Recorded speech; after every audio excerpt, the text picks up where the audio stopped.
আবারও চলে এলাম নতুন একটা ছোট্ট ভিডিও নিয়ে তোমাদের সামনে। আরজবি ফ্যামিলিতে সবাইকে অনেক ওয়েলকাম জানিয়ে, অনেক ভালোবাসা জানিয়ে আজকের ব্লগটা শুরু করে দিলাম। তো দেখতেই পাচ্ছ মাম্মামকে নিয়ে একটু বাজারে এসেছি, কাপড়ের দোকানে এসেছি। আর মাম্মাম দেখো স্ট্যাচুটাকে কিভাবে দেখছিল, তো সেটা ভিডিওটা আমি করে নিয়েছি। অ্যাকচুয়ালি দেখছে মানুষের মতো, আবার পায়ের মধ্যে কি লাগানো সেই জিনিসটাই ও লক্ষ্য করছে, যার জন্য বারবার করে ওখানে দেখছে আর আমাদেরকে বলছে যে এরকম কেন, মানে পায়ের পিছনে একটা লোহা দিয়ে স্ট্যাচুটাকে দাঁড়া করানো আছে, সেটাই ও আর কি বারবার বলছিল। আর ও দেখিয়ে দিচ্ছে এটা পরবে ওটা পরবে, ওর বাবাকে বলছিল আর কি। আসলে কি বলে তো, মাম্মামের যতগুলো মানে শীতের পোশাক ছিল সবগুলোই ছোট হয়ে গেছে, মানে ওগুলো আর এবছরও পরতে পারবে না। তো এই দাদার দোকানে সবসময়ই আমরা বাজার করি, 3 মাইলে এই দাদাটার দোকানে সবসময় বাজার করি। তো ওর এই যে নতুন শীতের পোশাকগুলো কিছুটা এসছে। তো দাদাটা আজকে দোকানে নেই, ও একটু বাড়িতে গেছে, একটু ব্যস্ততার মধ্যে ছিল, যার জন্য আমরা দেখলাম যে ওই দাদাটা যেহেতু নেই আর ওনারা আগেই এসে ওরা বাজার করছিল, তো আমরা আর আজকে নিইনি। তোমাদের দাদা বললো যে থাক তাহলে, দোকানের মালিক যেহেতু নেই তাহলে আমরা আগামীকাল আসবো।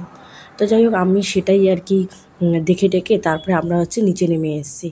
আর তোমাদের দাদা মামামের জন্য শীতের পোশাক নেওয়ার জন্যই আর কি এখানে আসলাম। তো তোমাদের দাদা আমাকে বলছিল যে এই গরম প্যান্টগুলো নেবে, তা আমি বললাম যে এখন নিতে হবে না, এখন তো সেরকম ঠান্ডা পড়ে নেই, আর মামামেরটা আগে নেওয়া হোক তারপরে আমি নেব। আর তোমাদের দাদা কিন্তু অফিস থেকে বেরিয়ে আমাদের সাথে চলে এসেছে, আমি আর মাম্মাম বেরিয়ে রাস্তার মধ্যে চলে এসেছিলাম, তারপরে তোমাদের দাদা আসছে। তো যাই হোক, এখন আর কিছু সেরকম নিলাম না, তো নেইনি কিছু, আগামীকাল নেব এসে। তো ছোট্ট ভিডিও তোমাদের সাথে সেটাই শেয়ার করলাম। আর সত্যি কথা বলতে গেলে কি, দুদিন এত ব্যস্ততার মধ্যে যাচ্ছি, যার জন্য আমি একদম ভিডিওগুলো ভালোভাবে তোমাদের সাথে শেয়ার করতে পারছি না, আর নতুন কোনো ভিডিও শ্যুট করতে পারছি না। তো যতটুকুই করছি তোমাদের সাথে সেটাই তুলে ধরলাম। তো যাই হোক, সেখান থেকে নেমে এই যে ফুচকার দোকান, এই দাদার দোকানে সবসময় আমরা ফুচকা খাই। আর তোমরা তো অনেকেই জানো, মানে যারা জানো আর কি আমার ভিডিও টিডিও দেখো, তো আমি যেহেতু নাক ফুটা করেছি, তো তার জন্য আমি এখন টকটা অ্যাভয়েড করছি, টক আর কিছু কিছু জিনিস অ্যাভয়েড করছি যাতে কোনো সমস্যা না হয়। তো তোমাদের দাদা আর মাম্মাম কিন্তু ফুচকা খাবে, তার জন্য ওয়েট করে আছে। আর মাম্মাম দেখো কীভাবে দেখে আছে, ও ফুচকা খাবে ওয়েট করে আছে। তো ফুচকাওয়ালা দাদা আরেক কাস্টমারকে দিচ্ছিল, তো মাম্মাম কিন্তু ওয়েট করে আছে, বলছে আমাকে কেন দিচ্ছে না।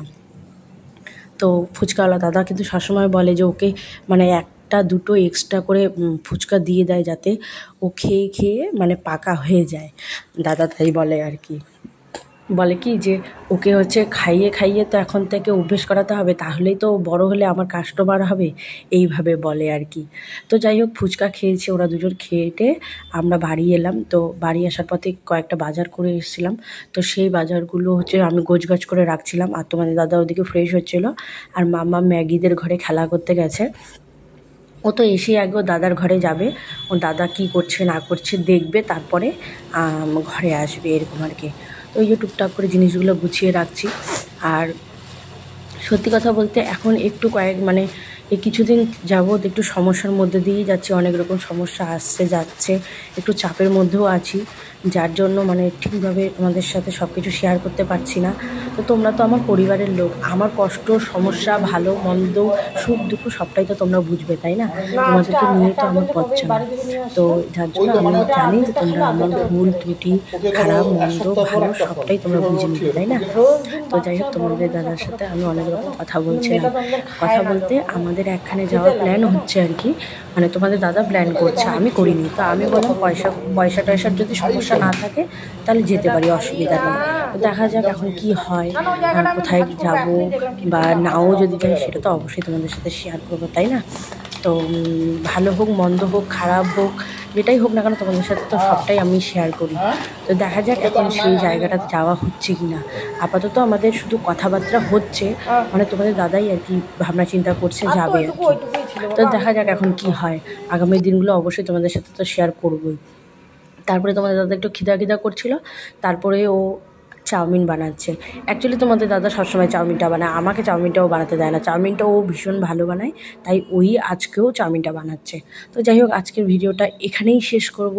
সবাই ভালো থাকবে, সুস্থ থাকবে। আর যেহেতু ঠান্ডা গরম ওয়েদার, সবাই ভালো থেকো। আর আমার ভিডিওগুলো ছাড়তে একটু লেট হচ্ছে, তার জন্য অনেক অনেক ক্ষমা চেয়ে নিচ্ছি তোমাদের কাছে। এই ভিডিওটা আমার হয়তো মঙ্গল কি বুধবার রাতের ভিডিও, তাই একটু লেট করেই তোমাদের সাথে ছাড়লাম। প্লিজ কেউ কিছু মনে করো না। সবাই ভালো থাকবে, সুস্থ থাকবে।